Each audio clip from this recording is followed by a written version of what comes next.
JKR sir నమస్కారం అండి. నేను జేకేఆర్ సార్ దగ్గరికి వచ్చినప్పుడు నా ఆర్థిక పరిస్థితి బాగోలేదండి.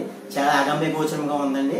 నేను సార్ దగ్గరికి వచ్చినప్పటికి చేతిలో ₹1 కూడా లేదండి. నాకు లేకపోయేటప్పటికి సార్ కొన్ని మంత్రాలు కోర్సు ఇచ్చారండి.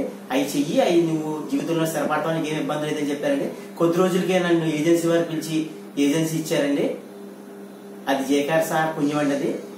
నేను వాళ్ళ ఆర్థిక స్థితి బాగుంది. నాకు జేకేఆర్ సార్కి వేల కృతజ్ఞత అండి. ఓం నమ శివాయ్. శ్రీమాత్రే నమః. మీ సంతానానికి ఎటువంటి దోషములు ఉన్నప్పటికీ కూడా అవి తొలగి మీ సంతానం ప్రయోజకులు కావాలి అంటే ప్రతి ఒక్క తల్లిదండ్రులు కూడా చేయవలసిన ఈ తంత్రము మీరు ఏం చేయాలి అంటే, చక్కగా ఒక మంగళవారం రోజున మీరు కానీ మీ పిల్లలతో సహా కానీ గణేష్ ఆలయానికి వెళ్ళాలి.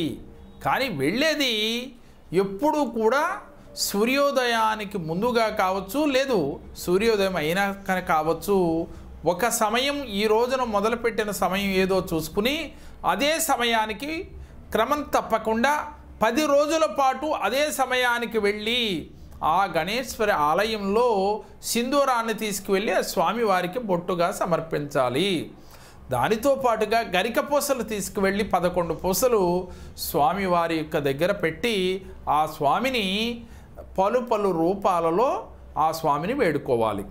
ఆ వేడుకునేటప్పుడు, అయ్యా నా సంతానం వల్ల ఇలాంటి ఇబ్బందులు నేను పడుతున్నాను, లేక చదువులో ఇబ్బందులు పడుతున్నా, అలాగే సంతానం ప్రయోజకులు కాకపోయినా వారు గనక మీ పైన తిరగబడుతున్నప్పటికీ కూడా, లేదా అసమర్థులుగా ఉన్నప్పటికీ కూడా, వారి తెలివిహీనముగా అంటే తెలివితేటలు లేని వారిగా ఉన్నప్పటికీ కూడా, లేక వారికి అక్కర్లేని గొడవలు వస్తున్నప్పటికీ కూడా, చదువులో మీరు అనుకున్న ర్యాంకులు సాధించలేకపోతున్నప్పటికీ కూడా, అది ఎలాంటి ఇబ్బందులు పడుతున్నా మీ సంతానం వల్ల మీరు మానసిక వ్యధ పడుతున్నప్పుడు ఇలాంటి క్రియ చేస్తే వెంటనే మీ సంతానము ప్రయోజకులు అవుతారు అని మన శాస్త్రాలు, మన పెద్దలు తెలియచేస్తూ ఉన్నారు.